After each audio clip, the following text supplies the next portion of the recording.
Hello and welcome to another episode of Chocolate Covered Gaming. I am one of your hosts, Hershey, joined as always with another form of chocolate. This week's is Milk Duds. How you doing, Milk Duds? Okay, not gonna lie, like between like Milk Duds and what's the other one? The little twists, like the little I can't call them chocolate twists. What are they? I can't think of the name, but like those two are like my actually least favorite candy. Perfect. Getting it out of the way. Getting it out of the way. Getting it out of the way on what might be what might be our second most iconic episode. Yep. Perfect use of Milk Duds. To be fair, not my favorite either. They just hurt. They're really hard. And it's like, well, no, they're not hard. They just like stick everything together. It's like, okay, this is a challenge. Yeah. It's like, I don't want to fight my candy. Exactly. However, this is another third episode. You know how we do it here. For those of you who don't, a quick reminder of what Chocolate Covered Gaming is. Every 3 weeks, we have a system.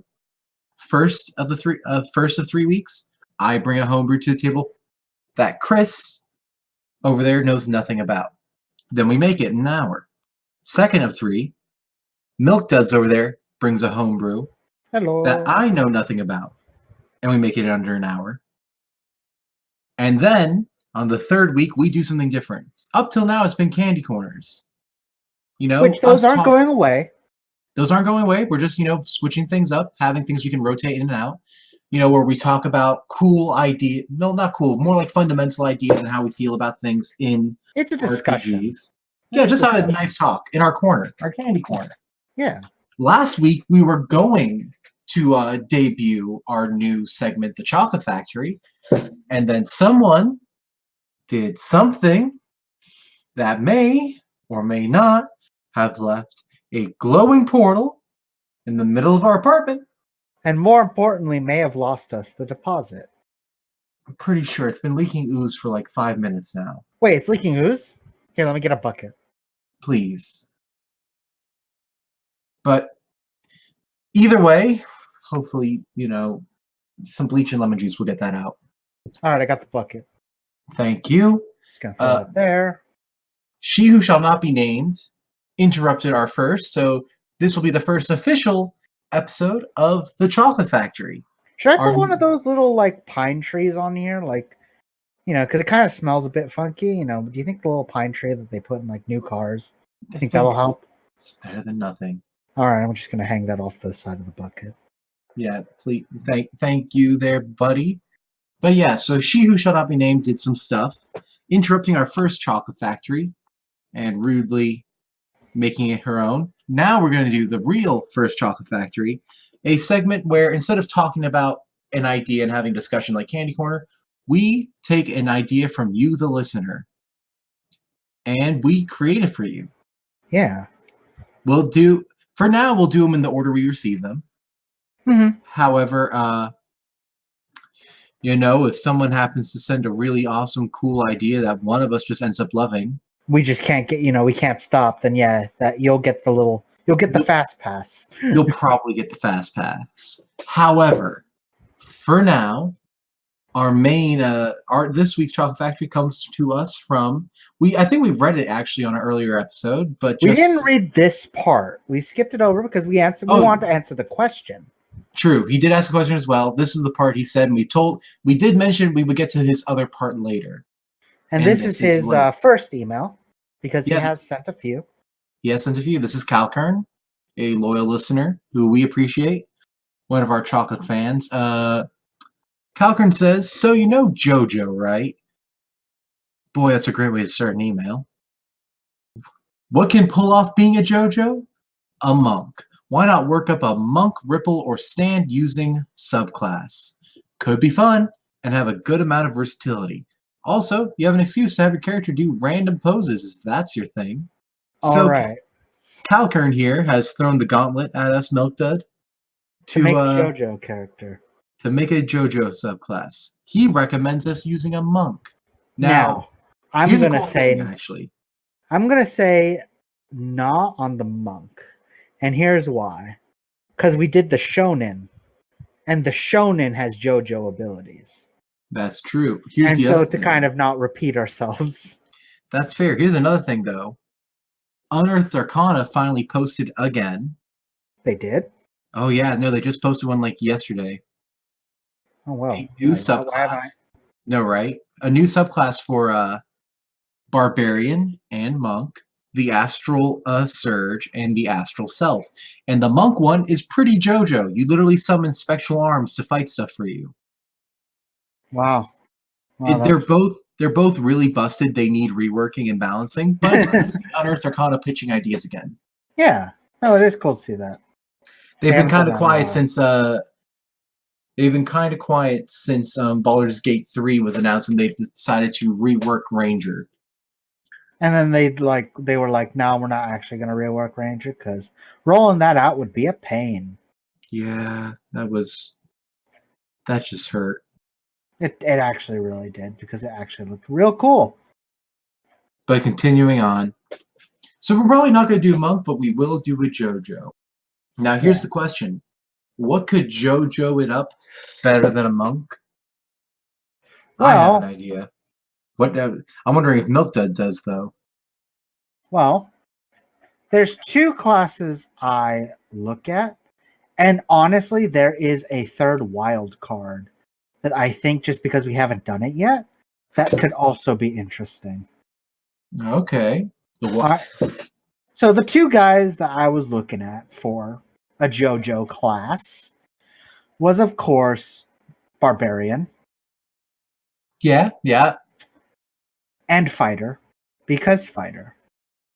But I think the wild card, because he throws in posing, I think the wild card that could be very interesting is Cleric. You're devoted to the style. You're devoted to the auras.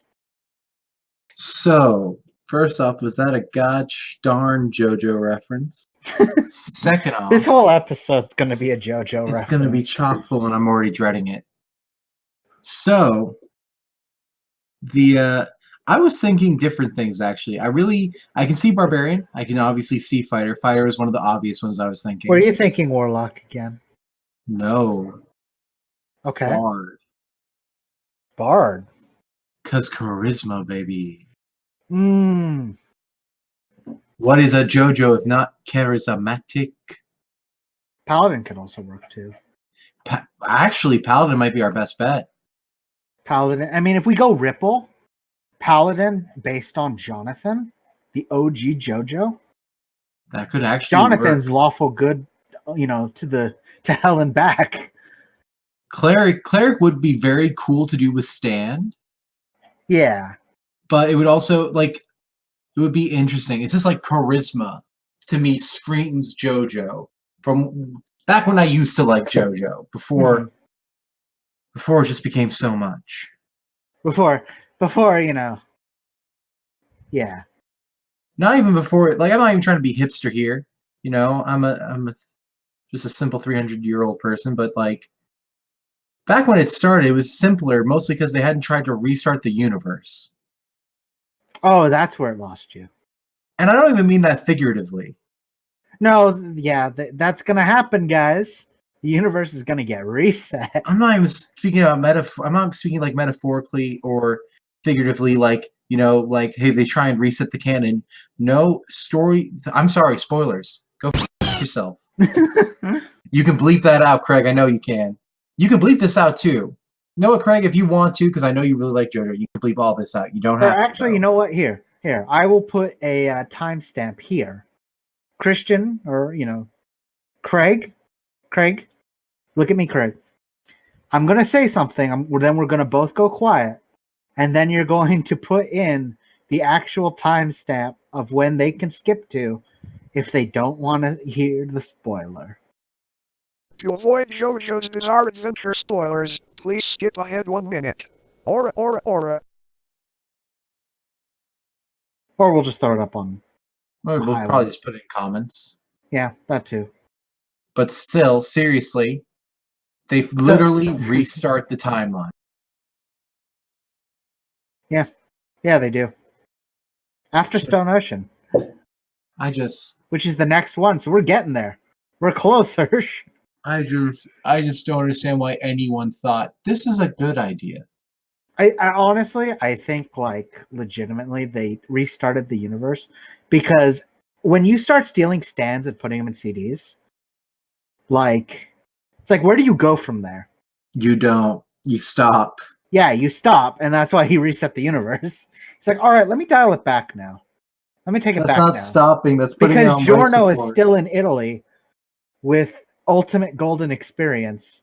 And he's like, I can't make a universe around him being there. So enough about us hating on JoJo.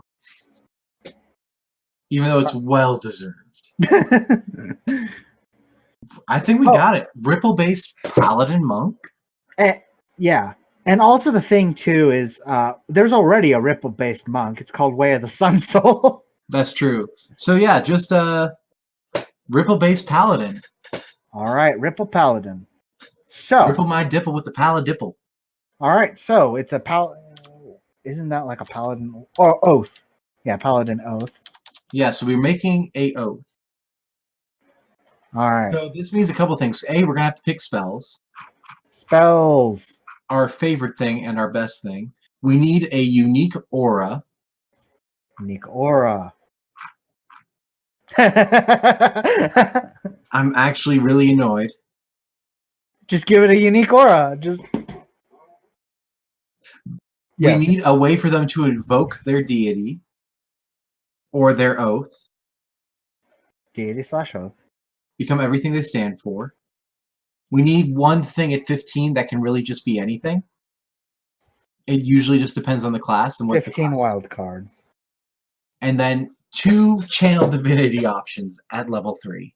Both of which, again, can be anything / usually defined, are at least related to aspects of the class, like the oath itself. If we have time, maybe we can make the tenets for our oath, but for now we got to actually think about what it's easy. Just be a gentleman. You got to... I think that's it. Oath of Gentleman. Oath of the Gentleman. Oath of the Gentleman. All right. Well, there we go. We created our oath. It's Oath of the Gentleman. The tenets of the gentleman. Be a gentleman. Stand up for women. God damn it. Let's see. If someone kills your dog, kill them. Oh, dear God, you're right. Yeah, that's deserved. Gentlemen and gentlewomen, kill people who kill your dogs. Because if someone's willing to kill a dog, yeah, they deserve to be John Wick. Especially if it's your dog that you loved. God damn it. Definitely.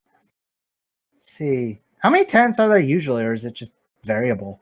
Usually, it varies. Usually like 4 to 5, but it's more so like, All right, we need one more. Let's see. Be a gentleman. Stand up for women. Someone kills your dog, kill them. Don't go on a boat. Ever. It's one of the... That's a tenet. That's tenet. Don't go on a boat. Or just avoid boats, because that could actually be very harmful in certain campaigns. Avoid boats when you can. Okay, now we get to the hard Yes, part. all 4 of those were JoJo references. All of them were. And one was part John Wick, too. Yeah, one of them was partially... Is John Wick a JoJo? Might as well be. Keanu Reeves, you're a brilliant bastard, but god damn it. All right, so we spoke about Channel Divinity 1 and 2 being on 3rd level. Where do the rest of these go? The Unique Aura. The Unique Aura is at 7th and then gets upgraded to 30 feet at 18. All right. Unless, of course, you're fucking... Is the 18th level upgrade a separate feat, or is it just a note that we make? Note we make. Hold on, Okay. I need to check the Oath of Vengeance, actually, because the Oath of Vengeance is the only one without an aura, if I'm correct. Because it gets Relentless Avenger. Right. Which doesn't get an upgrade at 18 feet. Mm-hmm. So we can make the 7th level not an aura if we want. Yeah. However, I think the joke of an aura is a little too perfect. It's too perfect. Next is the Invoke Deity / Oath. What level would that be under? That's 20th. That's your capstone. Oh, that's your capstone. Okay. Your capstone is literally becoming the pinnacle of your oath. In this case, the perfect gentleman or gentlewoman. Sono Chino Sadame. Jojo. All right, so 2 3rd level features, 1 7th level feature, 1 15th level feature, and 1 20th level feature. That's what our roadmap looks like. Am I missing anything? No, technically the two third level features are one feature called Channel Divinity. All right, just in general. Yeah, it's just Channel Divinity. It's just they get 2 unique Channel Divinity options. Got you. All right, well, looks like we are good to go then. Okay. All right, so our first Channel Divinity. What do most Channel Divinity... Okay, so the base Channel Divinities turn undead, right? Is it for Paladins, actually? No, that's cleric. No, for Paladins, they don't. Paladins only get their 2 Channel Divinity options. All right. Okay, so it's just flat out something unique according to your oath. So, like, for Devotion, turn the Unholy and Sacred Weapon. Ancients, Nature's Wrath, turn the Faithless. Usually one is a little more defensive. Specific. One's more specific / defensive, while the other's usually offensive, or like it's usually one offense, one utilitarian / something else. Turn the Tide. Okay, I'm kind of getting feel. I'll be honest, I've never played a Paladin. Oh, I love Paladin.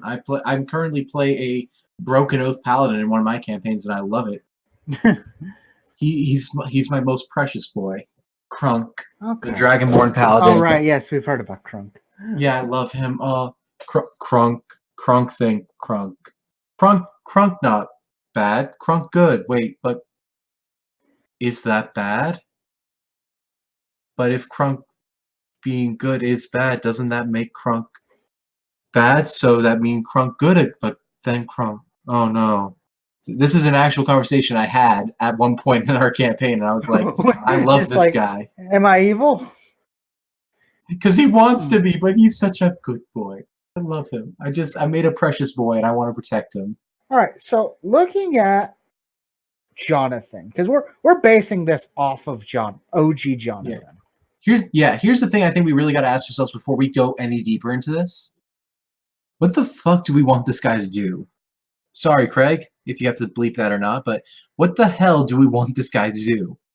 Well, I mean, I think the typical like Paladin modus operandi is hit hard, right? Yeah. Hit hard, be a good boy. Lucky for us, I mean, that's part 1 in a nutshell. Be a gentleman. Go kill Dio. Dioda? So you know what? We should probably make one of those. Something to do that will hurt like vampires and the undead. But specifically vampires. So something that affects undead. Yeah. Or fiends. Are vampires undead or fiends? I figured they're undead. That's what I would think too. You know, it's funny. I just used vampires recently. I just didn't even think about that. You know well, that's the thing. Creature type doesn't really come up a lot. Yeah, it's very specific. It only really comes up for clerics and paladins. Vampires, it says that they are undead shape changers. Yep. They are undead. So I guess the first one we can call death. But it's going to so it's going to affect undead. Should it be stronger if it targets a vampire? How about it's stronger if it targets a shape changer that is also undead, i.e., only vampires, or if you're lucky, maybe a werebear zombie. Yeah. So we have it. What is this effect do? It targets undead and it targets shape changers better. Okay. Well, what does it do? Thinking about when Jonathan has fought Dio, I think always the big thing in their fights was Jonathan like laying a hand on him so he could disable his limbs. I was thinking the same thing. You know what I'm thinking? At least what we call this? What? Mark of the Gentleman. Mark of the Gentleman? You mark an opponent, you mark and target undead with the Mark of the Gentleman, and for a minute, what does it do? All right, here's when I start asking the real questions here. How much can we mess with action economy? That's true. Do we want this to be a bonus action or? Well, that's the thing. I feel like action is, depending on what we do here, is too powerful unless we give it some like huge like setback to using this. I mean, you can only channel divinity so many times if I'm correct, right? Oh no, it's like you got to do it like honestly, kind of ridiculously few amount of times actually. Yeah. Wait, isn't there a table for it or no? No, it's like you get like one charge or something. Oh, when you Sacred Oath, channel. Your oath allows you to channel to explain. Yeah, you get one charge You get to do this once. with on a short or long rest. You get it back. Okay, knowing Clerics that get twice at higher levels. right, because they're clerics, they're closer to it. So knowing that we get to do this once per short or long rest, I think that's enough of a thing for me to be like, I bet we can make this worth it to use. Well, Especially no, yeah, since like it's so specific, undead, shapechanger undead, like no, that's what I'm thinking. Because like fucking like Oath of Vengeance can fucking bonus action give advantage on a target, right. and like Oath of Devotion like just has Sacred Weapon, which even though it's an action, is just pretty fucking terrifying. So you think we can take away their action? Whoa, wait, whoa! For You want to do you want to do like just a save for them to like lose? So you want to cast slow on them? yeah. This is why I asked, hey, what are the topics or the rules of messing with action economy? I like this. Because you're only going to get to do this once. And short rests are an hour, so it's not like you can be like, all right, I'll be right back. All right, let's do this again, you know? No, I like this. Yeah, let's do, okay. Yeah, because remember, like, when Zeppeli was fighting Dio, and he's like, I have your arm. Now you can't use that arm to fight. And Dio's like, all right, I'll just freeze it then. And freeze it off, break it, and I'll grow it back eventually. Yeah, so what I'm thinking, what saving throw is it? Because this is definitely a save. Yes, absolutely, it's a save. It'd be ridiculous. Even I know it'd be ridiculous if it wasn't. Well, looking at, once again, I just like looking at the vampire. I feel like it should be a constitution. I can agree with that. Because you're shutting down bodily function. Yeah, that's what I was about to say. You're just shutting down its body. All right. Target must make a con save. Against your spell save DC. Yeah. If target is a shape changer, so if target fails to save, they lose. They cannot take an action on their next turn. Yeah. Target fails the save. They cannot take an action on their next turn. If target is a shape changer, they cannot do anything on their next turn. Ooh. Yeah, because you completely shut them down because you're if target is a shape changer as well, I should say. Yeah, as well as undead. Because you can only target undead, and then if they happen to also be a shape changer. Mm-hmm. All right, that's Mark of the Gentleman. Now the second ability, the second channel divinity.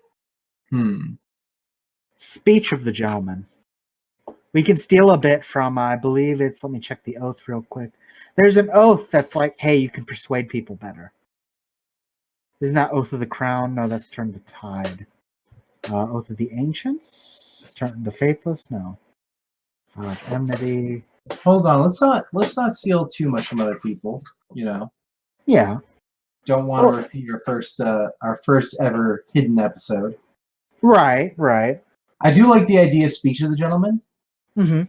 Maybe something like a Gentleman's Tact or something like that, though. Right. You gain advantage on charisma checks against one humanoid? Or do we just want against one target of your choice? Against one non-hostile. Against one non-hostile target of your choice for a minute. Yeah. Sounds great to me. Because you got to have that civil conversation. If they're trying to kill you, you can't have civil conversation. Yeah. That's when you Mark of the Gentleman them and be like, all right, you stop, and now we'll talk. This one, it's, well, you want to talk, so let's talk. By the way, these are both actions, right? Yeah, of course. I thought Child Divinity in general was an action. No, it can be a bonus action. Like the giving advantage one is a bonus action. You have to state it in the actual Channel Divinity.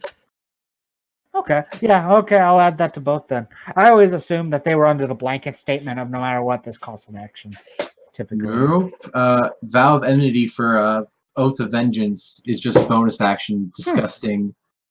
I mean, you can only do it against a creature within 10 feet of you. And plus, once again, you only get to do this once. Yeah, but if you like Vow of Enmity, you can only target within 10 feet of you, but still, advantage for a minute on a paladin. Choosing for 1 minute. So, speech of the gentleman or attack to the gentleman, whichever we decide. As an action, you gain advantage on charisma checks against one non-hostile target of your choosing for 1 minute. Sounds absolutely amazing. All right, that's our divinities. Okay, now we get on to the harder stuff. Now we gotta make that aura. Mm-hmm. Part of me wants to just call it aura, just aura 3 times. But what does the gentleman give to his allies? You know, Mm-hmm. aura devotion allows them to not be charmed. Aura of ancients allows them to have resistance to magic damage. Broken oath aura of hatred, I think it is. Once again, I think we should look at how does Jonathan interact with those in battle with him. With Zeppeli, it's like Zeppeli's his teacher. Zeppeli's always taught him hey, here's what you do, here's what you don't do. Now go kill that vampire without spilling some of my precious wine, right? Yes. But I think one of the, I don't want to say the weaknesses, but one of the things about part 1 is because it's such a classic supernatural story. Jonathan doesn't really fight alongside people. He befriends them and moves on, but he never really, Jotaro has, Kakyoin and, Polnareff. Yeah. Josuke's got his crew. You see them fight with people, but Jonathan is often kind of a one-man act. That's true. Part 1. With really only Zeppeli and Speedwagon being his team. That's fair. When I think of an aura, as in aura, and then the actual aura, I think of something to do with you can hit people easier because that's what Jojos do. But at the same time, it's okay, I mean that's nice, but it's kind of bland. Yeah, it's not exactly inspirational. Mm-hmm. Just thinking, what would? And we've already got something dealing with non-hostile situations in terms of talking. How about okay, one thing he was always trying to do season 1, protect people. So can we make this aura more defensive? Well, I mean, there's of course that one aura that's just, hey, you have advantage on saving throws within, when you're so close to the person. True. And it's yeah, that's a thing. Let's see another one. Yeah, there's the ripple aura he gets, and it's just because you're breathing better. Okay. Can you remind me and the listeners what that does again? All right. Well, ripple, the light energy that they use to kill vampires. The base idea is that because it's your natural energy, that's coming, from the Sunny D. A key aspect of the martial art is good breathing, because the idea is you take in more oxygen in your blood, you can carry more of the energy through you, and everything just passes along better, like a little river, a closed circuit, if you will. Usually this manifests, in the show, it manifests as just this yellow, golden, almost Super Saiyan-like aura around Jonathan. But in practice, when an undead lays a hand on you, they actually start to burn, or when you touch them with it, you Harry Potter Philosopher's Stone them and start burning them. So that's why their punches are super effective against the undead, who otherwise have regenerative abilities. And so almost, now that I've kind of said that, what if certain individuals, including, of course, maybe Jonathan, if we want, get what's something akin to a fire aura? Whenever they're struck, the target who attacked them gets dealt so much radiant damage. Okay, in retaliation. Yeah. Okay, yeah, no, I like this. So whenever an ally within 10 feet, and then the usual at 18th level 30 feet thing. Yeah.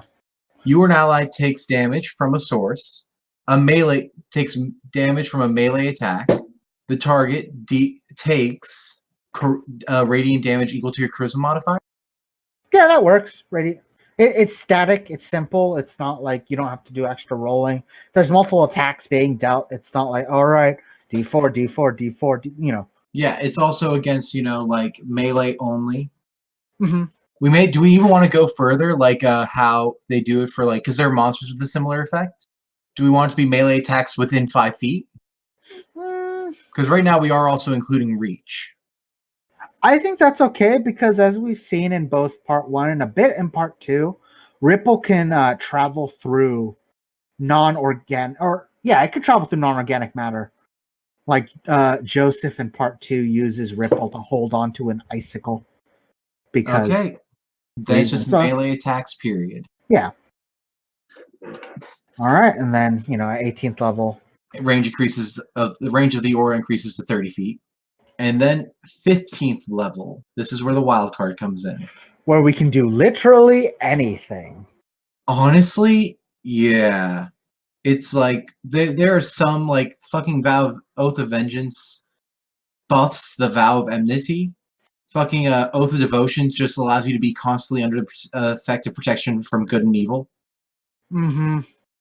So we can do literally anything we want. Here's what I'm thinking. Because there's something like that's Yellow Overdrive. Ooh, I was honestly thinking that might be our like capstone. Yeah, that's true. Because here's what I'm thinking. Here's what we're missing. They have to use a weapon. Yeah. And Jojo's don't do that. I mean, Jonathan did. He had the luck pluck.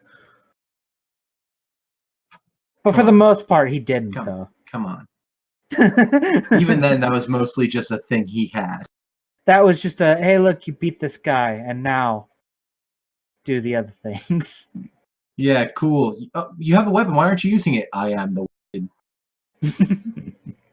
Yeah, so even against Dio, didn't it get like shattered real quick early on? Because it's like, nah. It honestly, yes. Okay, Jojo's don't use weapons, and I feel like at 15th level we could honor that. We could just be like, your fists count as melee. So here's the thing: because of all the bullshit that paladins get, we have to like word this very carefully. If we still want them to actually be able to use their shit. Yeah. Right. So I think we have to basically, first things first, we have to make their fists count as melee weapons. Your fists count as melee weapons. Because that way they can still smite and they can still get improved divine smite. Yeah, which is mini overdrives in themselves. Yeah. But that way they can actually still use it with their fists. Yep. And we just have to decide the damage of the fists. Do we want to say they count as melee weapons that you are proficient in? Yes. That is a good save. Thank you. All right. Now here's the thing. Most paladins, this is not the biggest deal if we just make them 1d8, because most are using like long swords and all that. Long sword and shield. Yeah. Now here's the thing I want to make sure we do, okay? Because right now all we've done is just been like, you don't need to have a weapon on you. Ooh, you know what I mean? Yeah, right. Here's where I feel like we have to kind of go above and beyond to actually make it like, here's a genuine improvement. Here's something you actually would make you tip the scales of, hey, actually punch people now. We basically also make it martial arts. Mm-hmm. Basically, if you punch someone, you can then use your bonus action to also punch someone. So basically, this is how we'll give Calkurne the tip of the monk hat, if you will. Right. At 15th level, we make their fists literally become melee weapons. That, your fists count as magical. Your fists count as magical melee weapons. Thank you, that too. Because at 15th level, that's just fair, Yeah. Magical melee weapons that use strength, and if you attack with your fists, if you use an attack action to make an attack with your fists, you can use your bonus action to make another attack with your fists that you can... What is the wording for monk? Basically, they can still add all their modifiers to it, Yeah. Whatever that wording is, we'll figure it out then. Yeah. I'll just make the note of 2-weapon fighting. Yeah. That way, paladins will finally have their dream of 3 attacks a turn. Yeah, you can live the dream. You know, you just have to you kind of have to give some stuff up, but you get a lot too. And also, the classic scenes of Jojo's always getting, captured or like, haha, you are unarmed, or haha, you're not prepared. And they're like, It's like I am the weapon. Exactly, I am the weapon. So, finally, like you were saying earlier, our capstone, Yellow Overdrive. Yep. Sunset Yellow Overdrive. That was a mediocre game. But yeah, I'm double checking that. Oh, Sunlight Yellow Overdrive. Gotta be sure. Sunset Overdrive is a game. Yes, I remember. That's why I thought you were going for that joke. No, I actually thought it was Sunset. I just remember Sun Yellow Overdrive. You know what? Honestly, when you put it like that, it's kind of fair. That's like the majority. Yeah.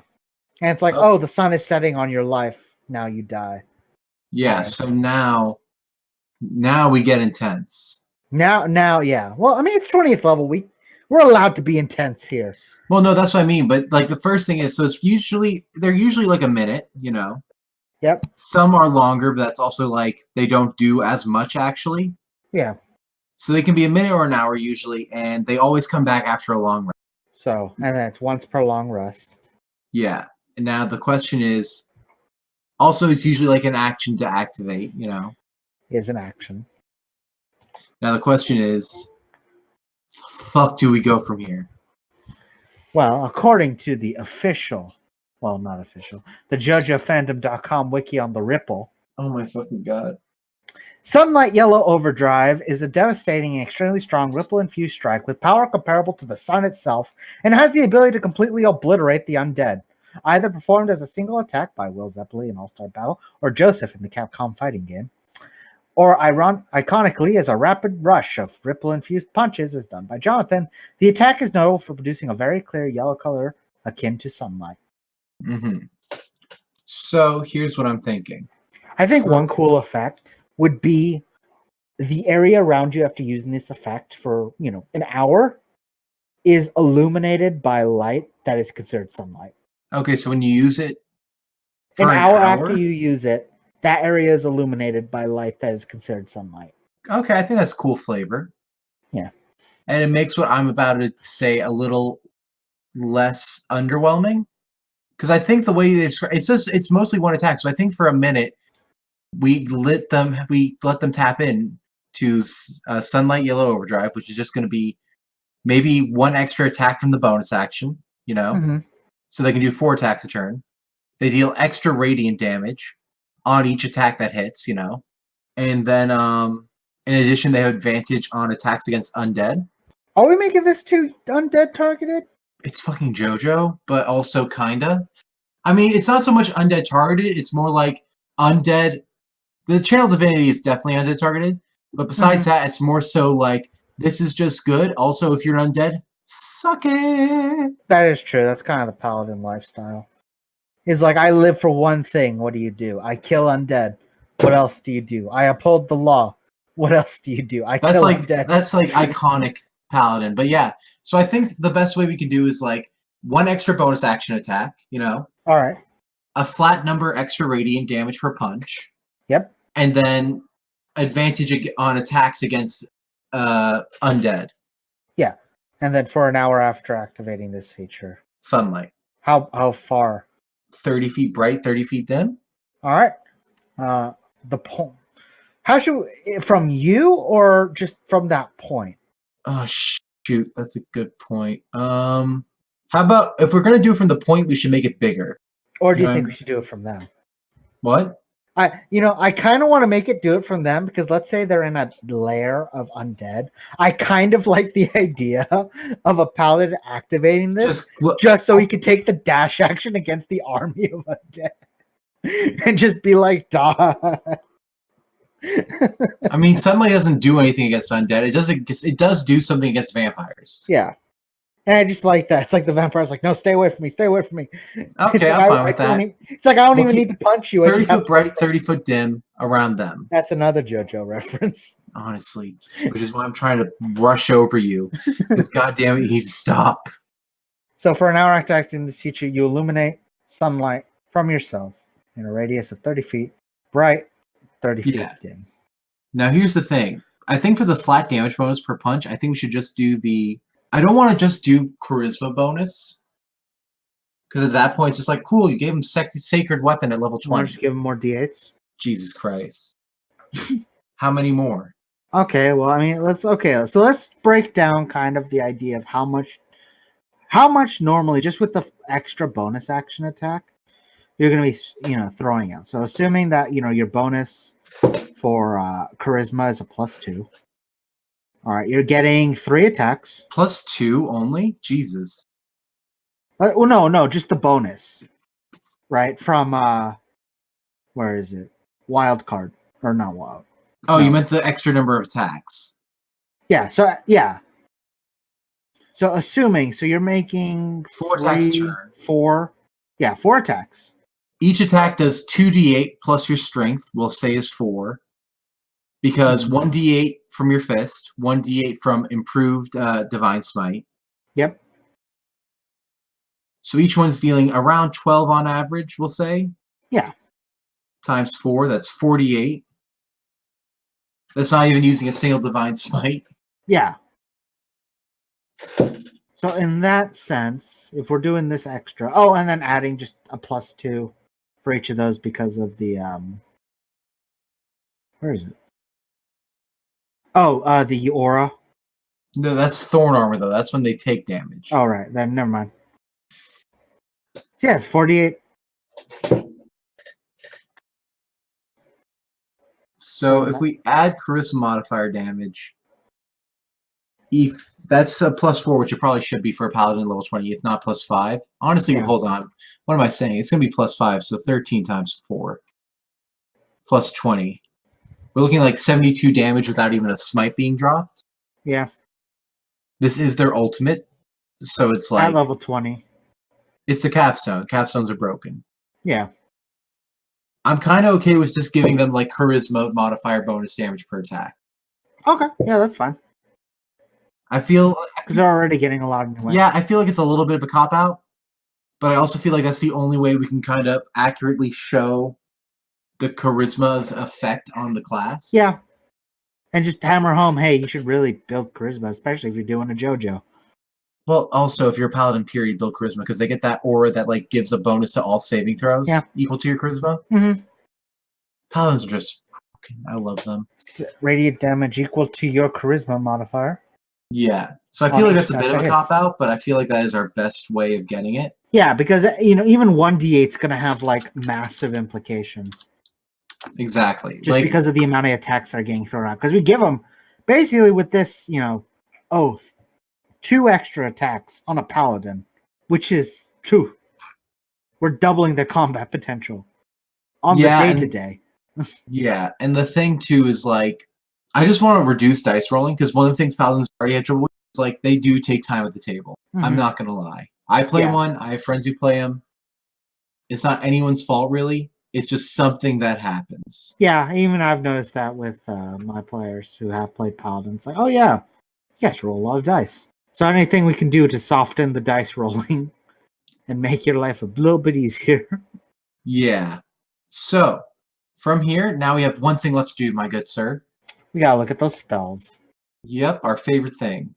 Now, for level 1, I already got one idea I wanted. I feel like, you know what I mean? All right, Charm person. So 3rd level, right? That's how these go. Yeah. So yeah, charm person, of course. You gotta charm your arena. You got that charisma. So yeah, we charm person. What else? That I'm not sure about because it's like, oh boy. Okay, well. So looking at what Paladin has at in their day-to-day, as we do a lot. Daylight? To be fair, we could also just give them Paladin spells themselves, because these are spells they get to learn without going towards their maximum. Yeah, that is actually true, yeah. And also, remember, this is a 1st level spells. We could give them we could give them daylight at like 3rd level spells for them. which I actually kind of like. Oh, that's how it goes. So wait. So it says Paladin level 3rd, but the spells are 1st level? Because they're halfy. Oh, right. They're not full casters. Sorry, that messes with me. I'm so used to Warlock just being flat like, hey, They're- get these spells at this level at the appropriate time. Yeah, no. So you have to half the speed for them. Okay. They only get 5th level So, at like 17. Got you. Okay, so 1st level spells. Charm person, and then like, again, we can give them anything at 1st level because these are like, it's not like Warlock, which is expanded spell list. They just get them. So we could give stuff in their spell list already. I feel like Compelled Duel is a Jonathan. Yeah, thing. I was about to say, actually, I was thinking Commander Compelled Duel. I'm fine with Compelled Duel. Compelled Duel is that's a Jonathan thing. It's like fight me one-on-one like a gentleman. I like that. Okay, Compelled Duel. All right, Compelled Duel. Okay, 2nd level. Huh. Want us to... Well, look, Yeah? Zone of Truth. Ooh. We could do that. I was thinking Calm Emotions, but I feel like we're on the same vibe with that. Yeah, once again, you're a gentleman. It's like don't lie and be calm. Right? I think I like Zone of Truth more. You like Zone of Truth more than Calm I feel like I Emotions? like Zone of Truth more than Calm Emotions. I'm not gonna lie. Yeah. Okay. Zone of Truth is up there. Then the other one is gotta say maybe I'm not sure. What are you thinking? I mean, just to kind of keep up with the person-specific charms, I was looking at like Enthrall. We could. I was trying to think there's also Suggestion. The suggestion. I was trying to think in general though, like what could we do? We could do there's Warding Bond. That's interesting. True. Maybe Enthrall Suggestion. I do agree with you. I think that's the best bet. Wait, let me look up what this spell does. Enthrall might be a little too heavy on the non-gentle. Or we could give them Gentle Repose. Yeah, you get done. Because that's anti-undead and gentle's in the name. Yeah.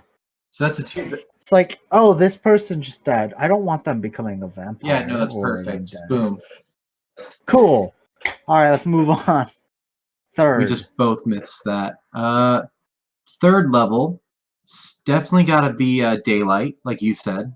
Yep. Because yeah, the ripple. Definitely Daylight, and then also part of Daylight. me wants to say Haste, but that's a dangerous thing to do. They give it to Oath of Vengeance, though. They gave Hunter's Mark to Oath of Vengeance, too. Jesus, but part of me is like, we could do Haste. Haste is an option. Haste is indeed an option. Motivational Speech. Oh, wait, no, that's from Acquisitions Incorporated. Never mind. Nope, I forgot I've updated that into my list now. Crusader's Mantle. Well, yeah. No, what? True, we can't just give them a Paladin spell that we think they should have no matter what. You know what? Yeah, Crusader's Mantle. It does extra radiant damage. Yeah. Makes everyone braver around you. No, just they do more damage. It's like Bless, but with radiant damage instead of +1 to attack. And in a way, we still get the aura. Exactly. So we have that. All right, finally 5th level. We're at 4th now. We're in 4th. Yep. Gosh. Yep. It is. Well, there's Aura of Life, Aura of Purity. These are the ones they get just in general. Staggering Smite, which none of these scream that, hey, they need this. Even with Death Ward, it's like, Part of me wants to say Death Ward, but like they do again, I'll get that. They have the option for it. Yeah. I'm just like, this is what we gotta look at other people and see, hey, what are you doing? That looks cool. We want that. This one's harder than ones we've done. You know what? It's kind of, I want to say a bit meta, but it's kind of not. What? To call back to how all the colors change in the anime when like crazy stuff's going on. Hallucinatory terrain. Oh my fucking sure. I'm fine with that. Then we also gotta go freedom of movement because they can always move no matter what happens to them. Yeah. And also the moments where they're like break themselves out of bonds or literally anything. So freedom of movement and hallucinatory terrain, and now we are at 5th level. Now we're at the 5th level. Now we are there. We've made it. We made it here. Let's see what they do. Well, once again, kind of looking at like the base paladin, there's nothing here that screams, "You need." We need to give them Dawn. We do need to give him Dawn. Just anything to do with light, just throw it on Damn there. straight. So Dawn. Dawn. And then And I want to say Greater Restoration, but there's not really healing, which is why I'm like, Holy Weapon?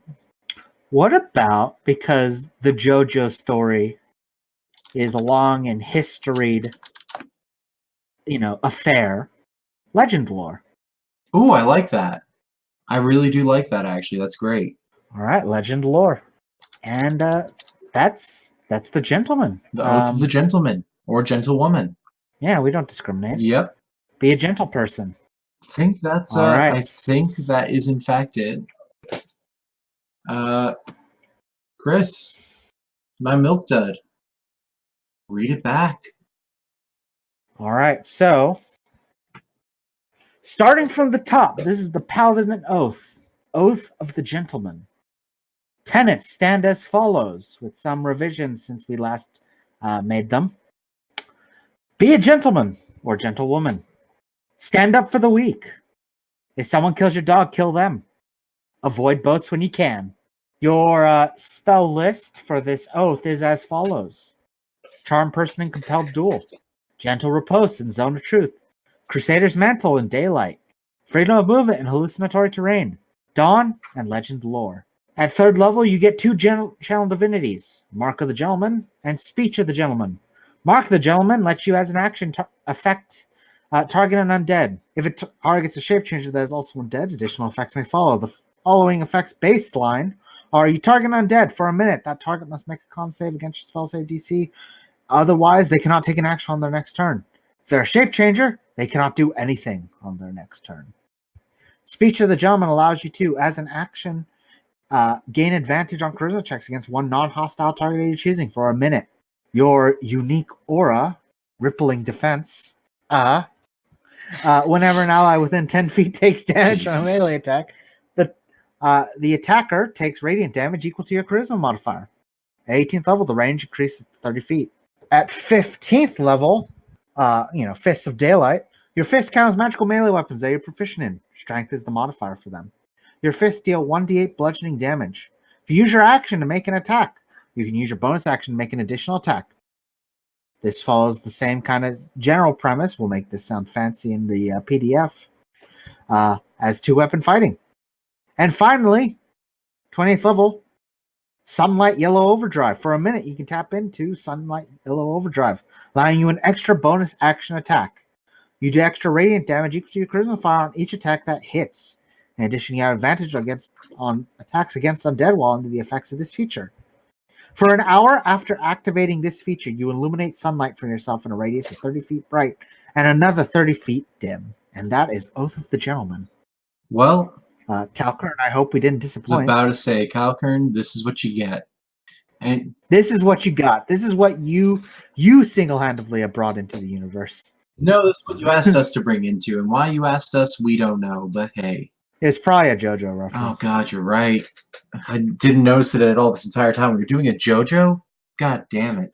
I thought we were just making gentlemen here. But this is it. And now for the rest of you, this is something we'll be doing from now on. So feel free. We have other requests stockpiled back, but feel free to send us requests, and we'll actually, hopefully, probably, most definitely get to them. Yeah, we got to this one. Yeah, if you want to send us an email with your request and or questions, you can send us an email at chocolatecoveredgamemail@gmail.com. That's chocolatecoveredgamemail@gmail.com. You want to tell them about the YouTube? I feel like I've been doing the outro a lot lately. You could take...